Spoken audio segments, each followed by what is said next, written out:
Hi, hello po mga solid followers, hello po mga minamahal. Ang ganda ng araw kasi lagi nilang umuulan. So tayo po ay pumunta tayo sa kapilya para po tayo na itong pa natin tungkulin. Kaya kahit tayo ay basa ay narito tayo, nakatakurong tayo ng jacket. So sa mga solid followers, so dyan po niyo. Sa pagpatuloy ay yung ating mga kapaligiran ay lagi lang umuulan. So madulas yung ating daan. So tapos ay yung paksamba pero hindi pa tayo makalabas kasi ayan pa yung ulan, madulas pa yung daanan. Gusto na nating lalabas pero yung ulan malakas-lakas pa rin.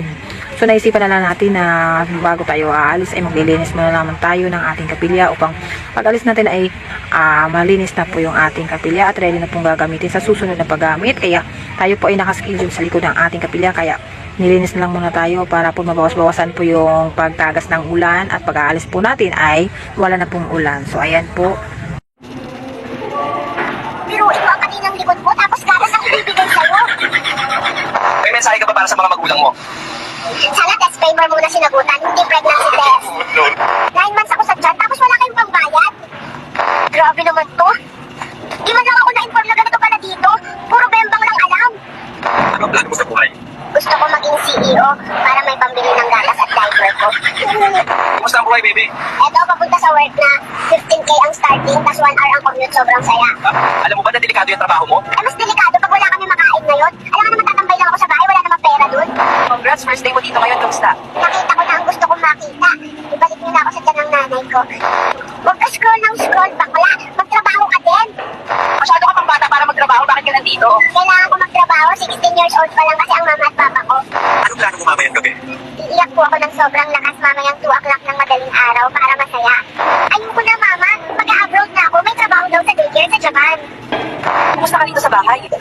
Sa puntong ito ay ayan, nagkagamit na po tayo ng isang equipment na so atong ginagagamitin natin sa paglilinis. Ayan, nagmamapo tayo. So makikita po natin na sobrang linis na po ng ating CR. Ayan, isang CR po yan na hanggang sa labi, hanggang sa loob ay nililinis po natin habang tayo ay naghihintay na hihinto yung ulan. So lilinis na lang muna tayo sa CR para po na pag-alis po natin ay malinis na at sa pagbalik po natin ay pwede na natin na gamitin ulit. Ayan, no? So dito po tayo natin, kaya dito po tayo pabalik-balik na mamagnos-bagnos ng ating mga ginagawa. So hindi lang ang ating obligasyon ay ang tutupad tayo ng ating mga pananagutan at serbisyo sa ating Ama na nasa langit, ay ang pananagutan din natin yung kaniyang bahay na lilinisin natin bago tayo aalis at uuwi ng ating mga tahanan. Kaya sa puntong ito ay sa pagsilip po sa labas, sinisilip po talaga kung wala na bang ulan ay wala na talaga.